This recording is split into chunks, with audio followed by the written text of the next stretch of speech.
Hello everyone, this is Julie from Rustic Cottage Co. and it's Tuesday. Yesterday was a holiday, so I did not do my own video. Didn't work on very much either, but I did finish her dresses, so just look back on yesterday and see the dresser I finished. Anyway, today this is the piece I'm going to be working on. It's an old trunk, vintage trunk. I'm going to be painting up today, and this is what we're going to be working on. So stay tuned to see what I do with this piece. First thing I have to do with trunks generally is you always look inside, and it doesn't seem too bad, but when someone leaves in kind of a potpourri thing inside it, then you obviously know you have to give it a good clean.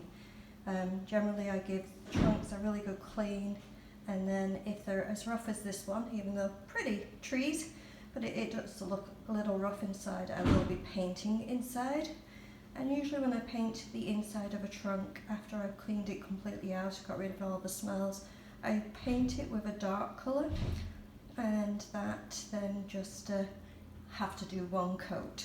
So when you're selling a piece, the inside I just do a dark one coat colour, grey or blue usually covers nicely, and then a clear coat over the top, and that finishes the inside nicely. So I'm going to get going on getting this cleaned out first. I've now got the first coat of paint on, white linen chalk paint. This is the brand I use. The reason I use this one is it's easy to get for me. I'm here in Canada, so this one is actually really easy for me to pick up and fairly reasonable in price for chalk paint, so that's why I use this one, because I paint a lot of white. So yeah, I've got the first coat on. I know with this piece it was pretty dark underneath, and even the wood that was underneath was pretty dark, so I think I will probably end up with quite a bit of bleed through.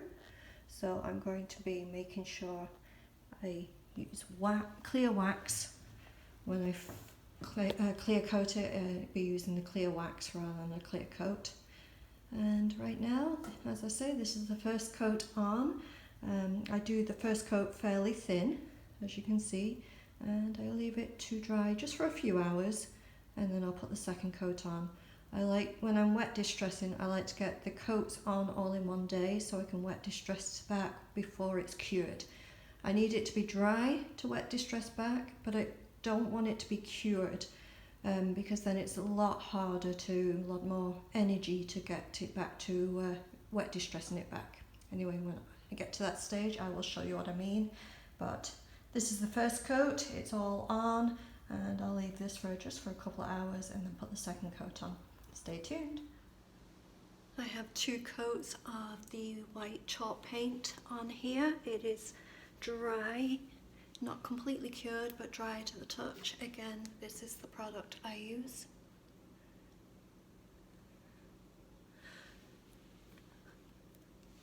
English side would be better for you. There you go. So now I'm going to do the wet distressing.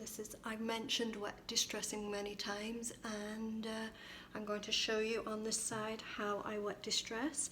So I get a thickish cloth with warm water on it, that's all you need, and then just rub back. Because this is water-based paint, it just rubs off quite easily, especially if you do it on the same day you paint it.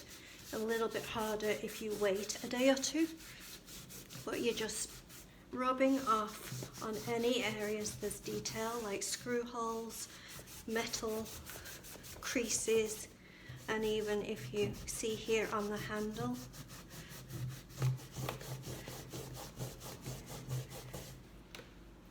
so you're basically rubbing back off the paint where you want some detail showing through. That's all wet distressing is. So I'm just going to keep going, rubbing back here. You can also wet distress a little area of where if you've got a handle where your hand would be, wet distress, where there would be quite a lot of, you know, movement and work on a piece to make it look like it's been used lots. And then any woodwork here, just get the sides and wet distress. It doesn't take much, as you can see, but make sure you keep going to a clean part of the rag.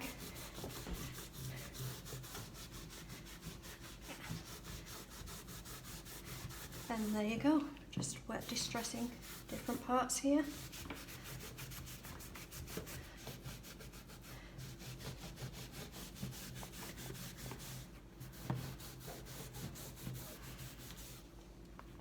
Almost done, just get the ends here.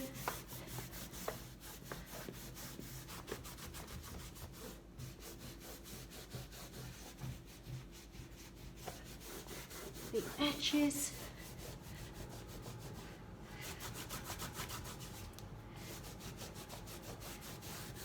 And that's what you have for the wet distress, and as you can see, we've pulled out a lot of the detail. So when it's completely dry, which this is quite dry here, I will either clear coat, clear wax, or with this one you can see tiny little bits of yellowing because of the bleed through from the trunk behind through the white paint. So it's just slight yellowing, not a hell of a lot, but slight. When there's a little bit of yellowing like this, what I usually use is the white wax. And this is the product I use. I don't know if you can see this. This is the wax I use. I get this from Home Depot. That's why I use it, because it's very easy to pick up. And I just use a lint-free rag, and I just then go over the whole thing, the whole side. And because I'm using the white, I find it covers quite a bit of the yellowing and brings out it nice and white again. If you use the clear, or if you use a clear coat or a clear wax, you'll find the yellowing comes back. But when you're using an actual white wax, it actually whitens up the paint again. So I'm just going to quickly go over the whole thing with this white wax.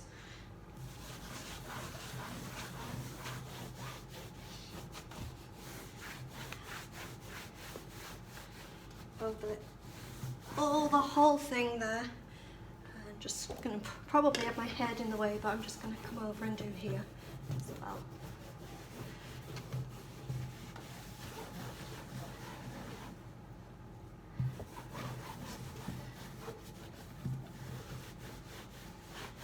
Get the whole lot nice and coated. Rub it down. So now it's protected. You can go over a few coats if you like, over the next couple of days to have it more covered. And now we're going to go in and do some actual detailing. Again, you've heard me talk about black wax for the detailing over and over and over. This is the one I use. Again, I picked this up from Home Depot. It's easy to pick up. And this is the one I use. And I just grab kind of an artist brush, but I just pick up a dollar store one. I don't spend a lot of money on it, but a little bit of an artist brush.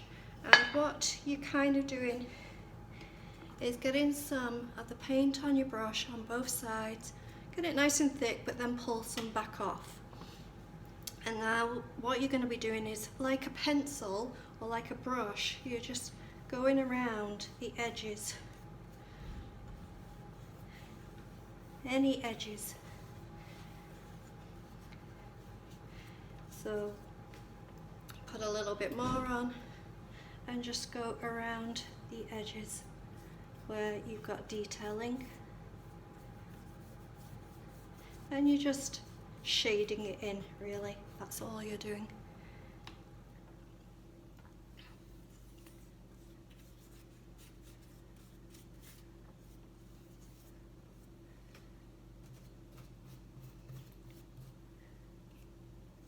can go as thin or as thick as you want, but because this is wax, it will dry in a few hours, but it will actually take 3 months to completely cure. So if you're like myself, that I do sell my pieces afterwards, you need to, if you do sell before the 3 months, let them know to not use any kind of cleaner or wet cloths or anything on for 3 months. And then after that, they can use whatever they want for cleaning. But you're just going around the edges, just like kind of a pencil, just shading in the edges with a pencil. That's kind of what it's like, and that's how I do it.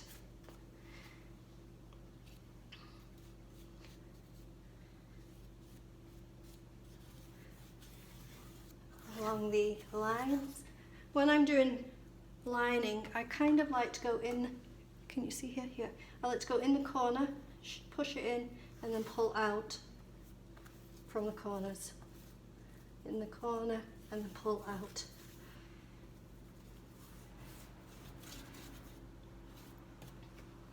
And just finish off here.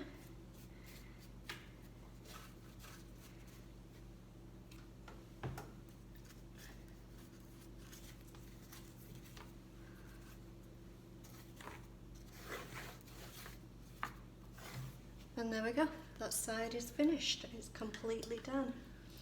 I hope you enjoyed learning the new technique of doing a trunk with the wet distressing and the detailing with the black wax. Just gives it a kind of more rustic look. And now if you want to just see the pictures of the finished, staged, dressed look, they will be coming next. Thanks for watching. Please, in the comments, give me the thumbs up. Let me know what you think. Tell all your friends. Sprinkle the love. I'm Julie from Rustic Cottage Co. and I appreciate you taking the time to watch. And I'll see you again soon on the next piece. Hope you like the trunk. Thank you.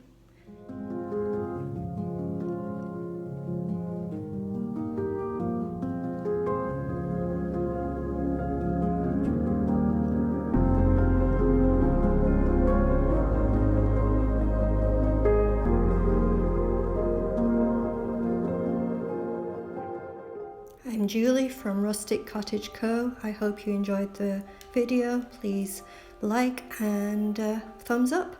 Thank you.